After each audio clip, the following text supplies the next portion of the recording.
नमस्कार, आप देख रहे हैं हेडलाइंस न्यूज। दिन भर की ताज़ा खबरों के लिए अभी सब्सक्राइब करें, साथ में बेल आइकन भी प्रेस कर लें। खबरों में आगे बढ़ने से पहले वीडियो को लाइक जरूर करें और अपने दोस्तों के साथ ज़्यादा से ज़्यादा शेयर करें। और आप किस राज शहर से न्यूज को देख रहे हैं, कमेंट में लिखना ना भूलें। इलाहाबाद हाई कोर्ट में पूर्वांचल के माफिया डॉन मुख्तार अंसारी की जमानत अर्जी पर सुनवाई हुई। यह मामला विधायक निधि के गलत इस्तेमाल से जुड़ा है। मुख्तार की जमानत पर अदालत में 1.5 घंटे बहस चली, जिसमें बचाव के पक्ष में ओर से कहा गया है कि विधायक निधि देने के बाद उनकी कोई भूमिका नहीं है। वहीं सरकार ने कुछ नए तथ्य पेश करने के लिए 2 दिन की मोहलत मांगी है। इसके बाद कोर्ट ने मामले की सुनवाई 16 मई तक के लिए टाल दिया है। पंजाब विधानसभा चुनाव में बम्पर जीत मिलने के बाद आम आदमी पार्टी में जबरदस्त उत्साह देखा जा रहा है। आप संयोजक अरविंद केजरीवाल ने गुजरात विधानसभा चुनाव पर फोकस कर लिया है। वहीं महीने भर में 3 बार गुजरात दौरा कर चुके हैं। अब आप ने 15 मई से गुजरात में परिवर्तन यात्रा निकालने का प्लान बनाया है। आप बीजेपी को टक्कर देने के लिए हिंदुत्व कार्ड भी खेलते दिखाई जा रही है। यही वजह है कि आप परिवर्तन यात्रा की शुरुआत मंदिर में दर्शन पूजा के साथ करेगी। ऐसे में चर्चाएं तेज हो गई है कि क्या गुजरात में आम आदमी पार्टी भी हिंदुत्व के सहारे जीत का ताना बाना बुन रही है। दरअसल ये इसलिए है कहा जा रहा है कि क्योंकि आम आदमी पार्टी अभी 182 विधानसभा क्षेत्र में परिवर्तन यात्रा लेकर जाएगी। उदयपुर में हुए कांग्रेस चिंतन शिविर में परिवारवाद पर गहन मंथन हुआ। खबर है कि जल्द ही पार्टी 1 टिकट 1 फैमिली का फॉर्मूला निकाल सकती है। अगर ऐसा होता है तो एक परिवार से सिर्फ 1 टिकट मिलने का मौका रहने वाला है। लेकिन क्या सही मायनों में कांग्रेस पार्टी इस फॉर्मूले पर अमल कर पाएगी? क्या अपने ऊपर लगे भी परिवारवाद के आरोप को कांग्रेस धो पाएगी? अब कांग्रेस पर परिवारवाद को लेकर सबसे ज्यादा बीजेपी हमलावर रही है। वहां भी प्रधानमंत्री नरेंद्र मोदी कई मौकों पर इसे एक बड़ा चुनावी मुद्दा बनाया है। उन्होंने कहा था कि एक ही परिवार के 1 या 2 सदस्य का चुनाव जीतना और एक ही पार्टी के लोगों को पार्टी का महत्वपूर्ण पद मिलना अलग बात है।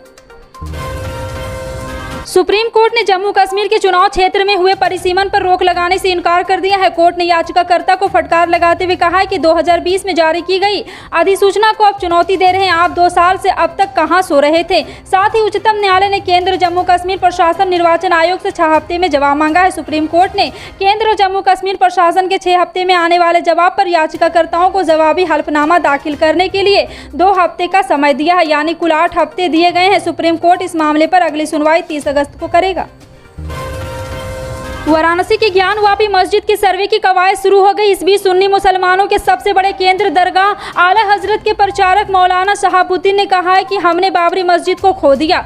उस वक्त मुसलमानों ने सुप्रीम कोर्ट के फैसले को मानते हुए खामोशी इख्तियार की, मगर अब मुसलमान खामोश नहीं बैठेंगे। ज्ञानवापी मस्जिद पर मौलाना शहाबुद्दीन ने कहा कि बनारस की ज्ञानवापी मस्जिद का मामला इस वक्त तूल पकड़ता जा रहा है और इसको फिराक में ताकतें आगे बढ़ रही है। हमने बाबरी मस्जिद को खो दिया, लेकिन अब मुसलमान खामोश नहीं बैठेंगे। अगर दूसरी मस्जिद पर हमला किया गया तो एसी लोकल ट्रेनों के किराए में 50% कमी करने के बाद रेलवे ने मुंबई के लोकल यात्रियों को एक और सौगात दी है। यात्रियों की बढ़ती मांग को देखते हुए रेल मंत्रालय ने मध्य रेलवे लाइन पर एसी लोकल ट्रेन की सेवाओं को बढ़ाने का फैसला लिया है। इन सेवाओं को बढ़ाने के लिए रेलवे ने हार्बर लाइन पर चल रही एसी लोकल ट्रेनों को CSMT कल्याण टिटवा बदलापुर मेन लाइन पर शिफ्ट करने का फैसला लिया है। आपको बता दें कि दरअसल 5 मई रेलवे द्वारा की गई किराए में कमी के बाद एसी लोकल में यात्रियों की संख्या तेजी से बढ़ी है।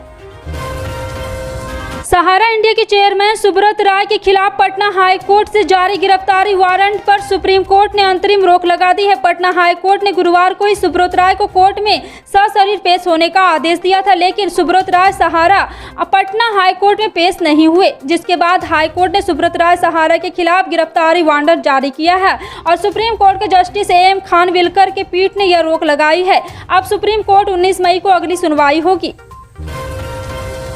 उत्तर प्रदेश के कुशीनगर जिले में बुद्ध पूर्णिमा पर 16 मई को प्रधानमंत्री नरेंद्र मोदी के जिले में संभावित आगमन की तैयारियां जोरों पर है। बताया जा रहा है कि नेपाल दौरे का पड़ाव कुशीनगर में भी होगा। हालांकि इसके पहले काठमांडू में PM मोदी के रुकने की बात कही जा रही थी, लेकिन अब चर्चा जोरों पर है कि प्रधानमंत्री कुशीनगर से सीधे हेलीकॉप्टर से लुम्बिनी पहुंचेंगे। लुम्बिनी में PM मोदी के लिए 4 हेलीपैड बनाए गए हैं। वहीं बुद्ध पूर्णिमा को PM के कुशीनगर दौरा होने से महापरिनिर्वाण स्थली जाने के कार्यक्रम का कयास लगाए जा रहे हैं।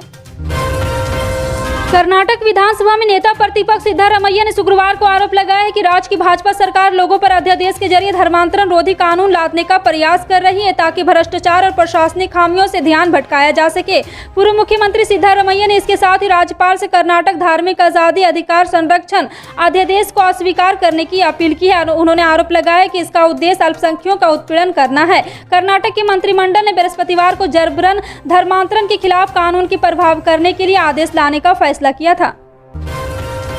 दिल्ली, एनसीआर, यूपी, मध्य प्रदेश, बिहार, पंजाब और हरियाणा समेत देश के कई राज्यों में भीषण गर्मी पड़ रही है, लेकिन इनसे राहत के लिए थोड़ा इंतजार करना होगा। हालांकि हर साल के मुकाबले थोड़ा पहले ही मानसून दस्तक देगा। भारतीय मौसम विभाग के ताज़ा अनुमान के मुताबिक 27 मई को मानसून केरल पहुंचेगा। आमतौर पर 1 जून से ही मानसून की शुरुआत होती रही है, लेकिन इस बार 4 दिन पहले ही यह दस्तक दे देगा। हालांकि मौसम विभाग ने लंबी अवधि के अपने अनुमान में इससे पहले 20 मई को ही मानसून के केरल पहुंचने की बात कही थी, लेकिन अब नई जानकारी में इसमें 1 सप्ताह की देरी की बात कही गई है। संयुक्त अरब अमीरात के राष्ट्रपति शेख खलीफा बिन जायद अल नहायान का निधन हो गया है। यूएई के सरकारी न्यूज एजेंसी WAM ने इसकी पुष्टि की है। राष्ट्रपति जायद अल नहायान 73 साल के थे और काफी दिनों से बीमार चल रहे थे। सरकार की ओर से जायद अल नहायान के निधन पर 40 दिनों का राष्ट्रीय शोक घोषित किया गया है। इसके अलावा देश के सभी निजी और सरकारी सेक्टर में 3 दिनों के लिए अवकाश रहेगा। दुबई मीडिया ऑफिस की ओर से राष्ट्रीय शोक का ऐलान की जानकारी दी गई है। पोर्ट ब्लेयर में तैनात सेना अधिकारी ASO lieutenant colonel Shri Abhishek Chandra पर सीबीआई ने घूसखोरी का मामला दर्ज किया है। सीबीआई ने शुक्रवार को जानकारी दी है कि कैंटीन और स्टोर के लिए राशन एवं अन्य सामग्री की खरीद में हो रहे भ्रष्टाचार के मामले पर संज्ञान लेते हुए सैन्य अधिकारी को गिरफ्तार किया गया। सीबीआई के मुताबिक फील्ड अधिकारी की मिलीभगत से विभिन्न निजी आपूर्तिकर्ताओं से कथित भ्रष्टाचार और रिश्वत लेने के आरोप में सैन्य अधिकारी को गिरफ्तार किया गया है। उत्तराखंड के केदारनाथ धाम में श्रद्धालुओं की भीड़ उमड़ने लगी है, जिसे देखते हुए प्रशासन ने शुक्रवार को VIP एंट्री पर रोक लगा दी है। DGP ने शुक्रवार को बताया कि अब सभी VIP भी आम लोगों की तरह ही दर्शन होगा और इसके लिए केवल 2 घंटे का समय दिया जाएगा। इसके पहले सही इंतजाम नहीं होने की वजह से 28 लोगों की मौत भी हो चुकी है। और आपको बता दें कि श्री बद्रीनाथ केदारनाथ मंदिर समिति के मुताबिक 8 मई से अब तक 97,672 तीर्थयात्रियों ने बद्रीनाथ धाम में दर्शन कर लिए हैं। भारत की अर्थव्यवस्था में किसानों का एक बेहद अहम रोल है। यही वजह है कि पिछले कुछ सालों से किसानों की आर्थिक स्थिति बेहतर करने के लिए तमाम प्रयास किए जा रहे हैं। प्रधानमंत्री किसान सम्मान निधि के तहत भी किसानों की मदद की जा रही। इस योजना के तहत सरकार किसानों को सालाना 6,000 रुपये राशि सीधे उनके खाते में भेजती है। सरकार किसानों को साल में 3 किस्तों में 2-2 हज़ार के रुपये दिए जा रहे हैं और सरकारी प्रधानमंत्री किसान सम्मान निधि के लाभार्थियों के लिए KYC अनिवार्य कर दिया है। किसका और किसान सम्मान निधि की 11वीं किस्त का इंतजार कर रहे किसानों को 31 मई से पहले KYC करवा लेना चाहिए। पेट्रोल डीजल के दामों में लगातार बढ़ोतरी जारी है। आज भी तेल कंपनियों की ओर से ग्राहकों को कोई राहत नहीं दे रही है। बता दें कि आज के पेट्रोल डीजल के दाम में बदलाव किया गया है। राष्ट्रीय राजधानी दिल्ली समेत कई शहरों में पेट्रोल और डीजल के दाम में वृद्धि हुई। साथ ही कई शहरों में पेट्रोल का दाम 100 रुपये के पार हो चुका है। बता दें कि तेल कंपनियों की ओर से आज पेट्रोल और डीजल के दाम में 80-80 पैसे की बढ़ोतरी की गई है। बता दें कि सरकारी तेल कंपनियों के द्वारा जारी किए गए रेट के अनुसार आज राष्ट्रीय राजधानी दिल्ली में पेट्रोल के दाम अब 105.61 रुपये प्रति लीटर है। वहीं दिल्ली में डीजल का दाम 96.87 रुपये प्रति लीटर बना हुआ है। खुदरा महंगाई के डरावने आंकड़े एक तरफ तो रिजर्व बैंक ऑफ इंडिया ने ब्याज दरें बढ़ाने का दबाव बना रहा, तो दूसरी ओर अर्थव्यवस्था को गति देने की चुनौती है। ऐसे में RBI के सामने दोहरी समस्या आ गई है, जिसका जल्द निदान खोजना जरूरी हो गया है। वित्त सचिव TV सोमनाथ ने CNBC TV 18 से बात में कहा है कि अगर रिजर्व बैंक ने अपनी नीतिगत दरों में और ज्यादा बढ़ोतरी की है तो इसका अर्थव्यवस्था पर बुरा असर पड़ेगा और विकास दर की रफ्तार सुस्त पड़ सकती है। भारत की GDP अभी संकट से पूरी तरह उभरी नहीं है और इसके सामने कोरोना महामारी के संकट के साथ महंगाई का बढ़ता जोखिम बड़ी चुनौतियां खड़ी कर रहा है। मध्य प्रदेश राज्य मुक्त स्कूल शिक्षा बोर्ड ने परीक्षाओं का टाइम टेबल जारी कर दिया है। 10वीं की परीक्षाएं 4 जून से और 12वीं की परीक्षाएं 7 जून से शुरू होगी। बोर्ड ने परीक्षा की तैयारियां पूरी कर ली। यह टाइम टेबल बोर्ड की वेबसाइट पर भी जारी कर दिया गया है। मध्य प्रदेश राज्य मुक्त स्कूल शिक्षा बोर्ड ने जून में होने वाली परीक्षाओं का टाइम टेबल घोषित कर दिया है। इस टाइम टेबल समस्त शासकीय एवं मान्यता प्राप्त निजी स्कूल, व्यावसायिक, हाई स्कूल एवं मदरसा बोर्ड की सूचना पटल पर प्रदर्शित किया गया है। इसके अलावा परीक्षा का टाइम टेबल मध्य प्रदेश राज्य मुक्त स्कूल शिक्षा बोर्ड की वेबसाइट पर भी देख सकते हैं। जो इस देश का नागरिक है उसे राष्ट्रगान गाना चाहिए। मदरसों में नेशनल एंथम पर बोले शहनवाज हुसैन। जी हां, आपको बता दें कि बिहार के उद्योग मंत्री शहनवाज हुसैन ने शुक्रवार को पटना में कहा है कि राष्ट्रगान में किसी को कोई दिक्कत नहीं होनी चाहिए। उन्होंने कहा है कि जो इस राष्ट्रगान का नागरिक है उसे राष्ट्र में प्रेम करना चाहिए और राष्ट्रगान को निश्चित रूप से गाना चाहिए। बीजेपी के सहयोग कार्यक्रम में उद्योग मंत्री सैयद शहनवाज हुसैन और खान एवं भूपत्त मंत्री जनक राम साथ थे। पत्रकारों के सवाल के जवाब में शहनवाज हुसैन ने कहा है कि जो इस राष्ट्र का नागरिक है उसे राष्ट्र प्रेम करना चाहिए और राष्ट्रगान को निश्चित रूप से गाना चाहिए।